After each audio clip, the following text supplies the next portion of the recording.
Hello Cancer, this is your weekly horoscope for March 17 to 23. So, kung bago kayo, subscribe, like, and share. At kung hindi nyo po alam kung ano yung sun, moon, at rising sa inyo, yan. Kasi importante to, sa end po ng video, meron pong time link para dito. I'm also inviting you na maging member ng ating channel. Click nyo po yung join button sa baba. Magkakaroon kayo access sa ating extended readings. And also for private readings po and spellworks, meron po tayong message po kayo sa page natin and may admin po tayong tutulong sa inyo. Readings are for guidance purposes, use your free will wisely, and donations po, you can use yung thanks button sa baba, yung parang heart. So Cancer, how are you? We have here the Two of Pentacles and Orphan. Okay, medyo mag-focus tayo ngayon in terms of your finances ha. Andun kasi na I could see here na parang you can sense na may parang mga financial dilemma na parating. Yung wala pa naman talaga pero nagkakaroon ka na ng kutob. So, medyo makinig tayo dun sa nararamdaman mo. This is actually a good time to evaluate paano ba yung ikot ng pera mo. Paano ba mo ginagamit yung kaban mo. Ano ba yung mga pinagkagastusan mo? Importante pa ba yun? Kailangan mo ba talaga immediately? Pwede mo ba bang ipagsantabi? May alternative ba na pwede mong gamitin or doon, diba, substitute doon sa kailangan mo? So, this is a good time to evaluate kasi what I'm seeing here din sa Two of Pentacles saka yung Orphan. You might find you are feeling na na para medyo mag-isa ako. Wala akong malapitan, wala akong matakbuhan or what not. And ito yung parang nagkakaroon ka na parang nagfo-focus ka sa sarili mo and nagkakaroon ka na evaluation, especially doon sa mga nalalaman mo, mga naririnig mo, mga dumarating sa yung mga balita. And you are, iba sa inyo, you're starting to question. Friends ko ba talaga sila? Parang ganun. Pamilya ko ba talaga sila? Pwede ba ako talaga magtiwala sa kanila? Di ba, may mga ganun nagkakaroon na kayo ng parang questions doon. So, kaya andoon na, especially kapag andoon na magbibuild ka ng possible boundaries with those people, medyo hindi ko alam bakit kailangan mo ng financial security, pero do it kung yun magbibigay sa'yo ng peace of mind. Yung crossing mo, we have here is Two of Swords and Higher Power. Ito May mga instances kasi na meron kayong parang kutob na kino-question nyo. May mga parang feelings kayo na hindi kayo sure. Hindi dahil question nyo or hindi kayo sure is kailangan i-set aside nyo. No. Kaya mo naramdaman yan, there could be a reason.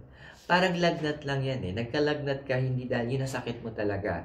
Pero reaction yun ng katawan mo sa pwedeng mas malalim pang sakit. So that's what the cards are saying. I-evaluate mo. Give yourself the chance and the time to understand na ano ba ang gustong sabihin sa akin ng universe? Bakit nararamdaman ko to? Bakit ganito yung pakiramdam ko? Ano ba yung message? Doon ka magsimula.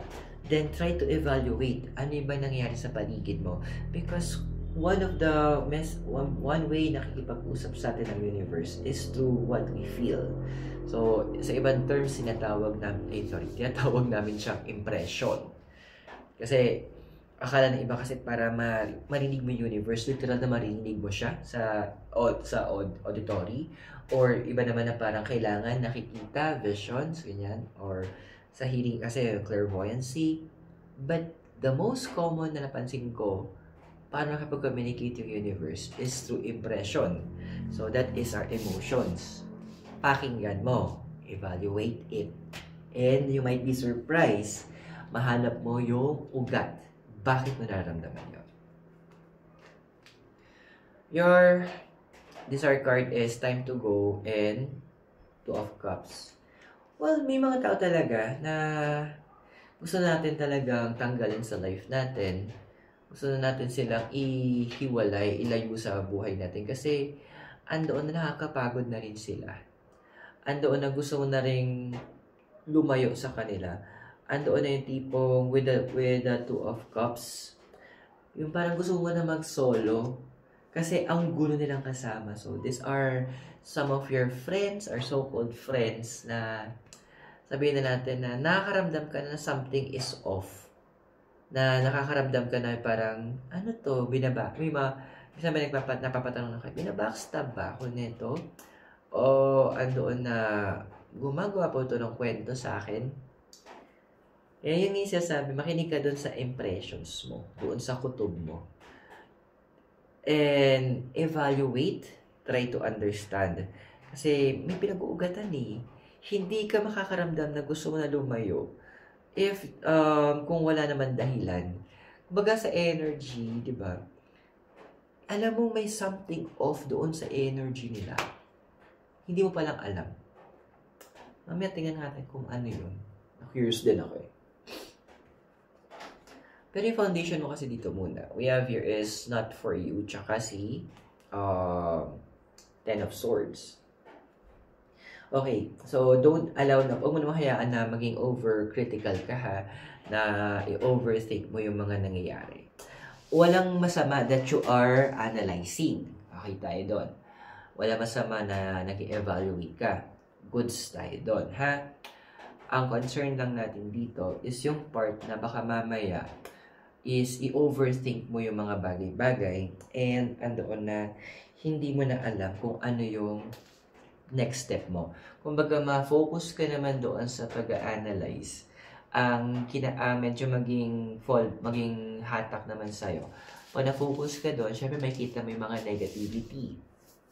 Walang masamang ma-foresee natin yung negativity kasi pwede nating pagplanuhan ano yung gagawin natin kung sakali mang mangyari yon. However, may possibility kasi dito na doon ka na ma-focus tapos ma-manifest mo siya. So, let's be more crucial sa bagay na yun. Okay? Now, in the past kasi, we have here is the co-create and the Hierophant. Oo naman, sino bang hindi magiging masaya na meron tayong mga friends, like it's say in business, or in work, maybe in school, na after nung mga responsibilities natin, duties natin, andyan para patawanin tayo or maging kakwentuhan natin or makasama natin from time to time to enjoy life. Pero kasi andoon na like everything, magbabago to eh. Lahat ng bagay is pwedeng mag-end. Lahat ng bagay is pwedeng matapos. Ito na yung test of the friendship eh. Kung talagang naging grounded yung relationship nyo, andoon yung punto na kahit magkalayo kayo or magkaroon kayo distance or let's say nag-iba ng school or sabihin natin na nalipat ka ng work or department or nagkaroon ka ng change of residence, andun pa din na the connection will still be open. Communication will still be evident. Doon mo matetest, are they really worth keeping? Or mga fair weather friends lang sila na kapag kasama mo na lang sila sa work or whatnot or school, friend mo sila, pero since wala na, parang wala na rin, di ba? So, ito yung moment na yon. Evaluate those relationships. Is it really worth keeping them? Is it really worth na nag-effort ka pa? Or ito na ba yung moment na medyo kailangan mo na mag-step back from those people? Karamdaman mo yung kutob mo kasi. Now, your possible future you is the Hermit in Unfinished Symphony. Okay. Within a family, Cancer, within your family, may it be biological or ito yung chosen family mo, like friends or professional family mo. Tawag dito, siguro may mga tao talaga na masyadong mataas yung tingin lang sa sarili nila na ina-undervalue nila yung ibang tao, na parang feeling nila, gifts sila ni God sa mga kasama nila, na kapag wala sila, magkakagulo ang mga bagay-bagay or magkakaroon ng problema, huwag ka magtataka na possibility that mapuno ka sa kanya because may mga bagay kang madidiscover about the individual na pwedeng ikasira niya. Ikasira niya, tapos andun yung point na it will also be a way to correct the person eh. And andoon na this is a moment na kung saan kailangan na medyo strong yung dating mo because mukhang ikaw yung gagamit ng universe to help this individual makawala sa pagiging delulo niya. Ganun talagang universe. Minsan, when we least expect, tayo pa yung frontline. Pero may malalim na dahilan because of, may malalim na purpose, may mabigat na dahil ang universe. Bakit ikaw? So, guys, kung nakaka-resonate kayo sa reading natin, ini-invite ko po kayo na maging member. I-click niyo po yung join button sa baba para magkaroon kayo ng access sa ating extended readings and additional perks. But for now, tuloy natin yung reading mo.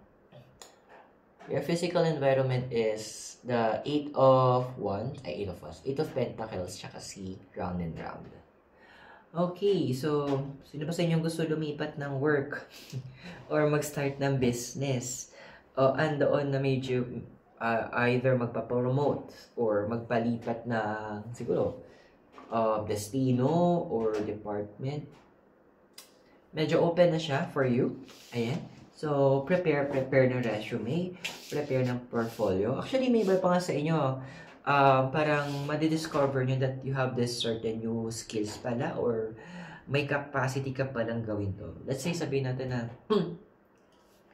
hindi mo pala, kaya mo pala i-develop, sabihin natin yung typing skills mo, and you can be an encoder. So, it could give you additional compensation, dagdag pera din yon.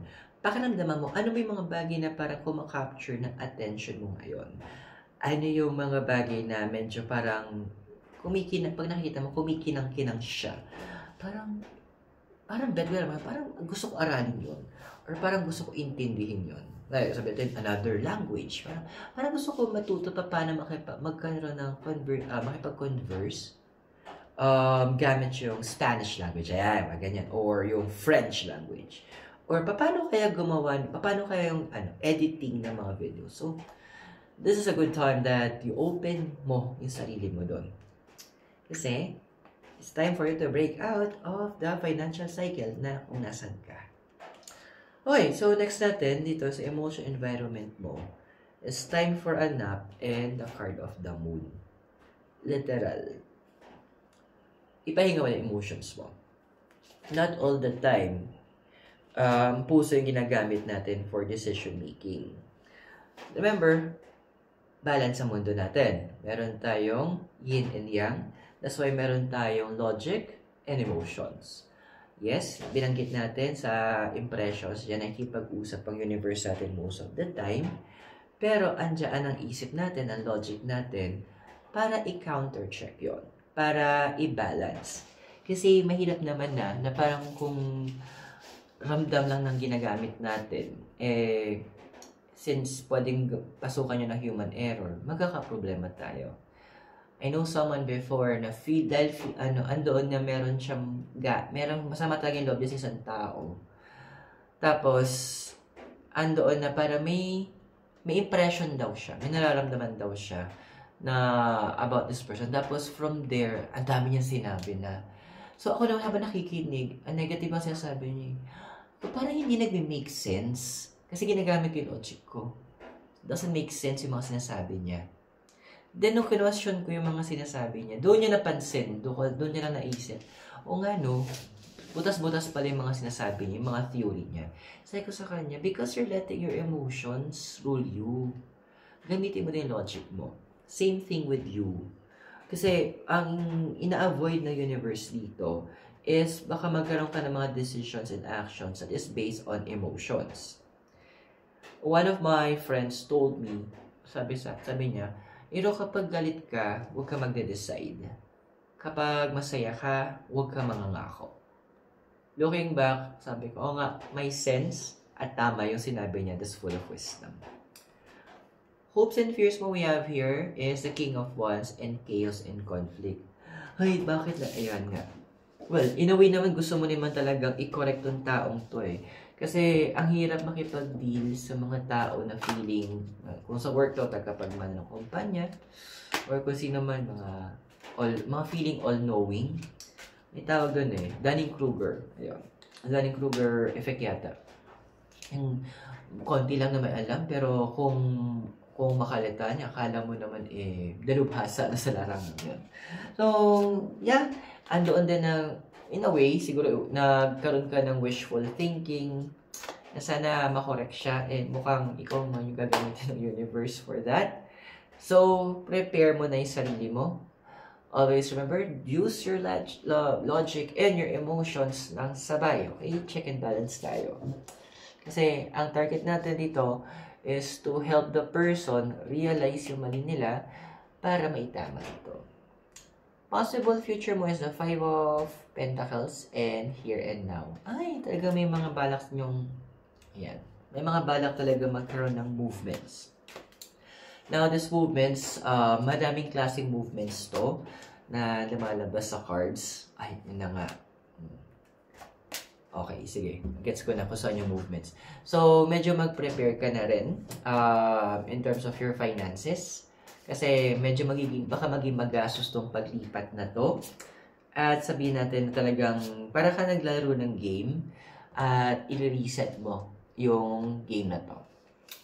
Now, we have here, i-check natin kung anong aspect ba ng life to mga reset na to, to movement na to, at kailan possible mangyari to.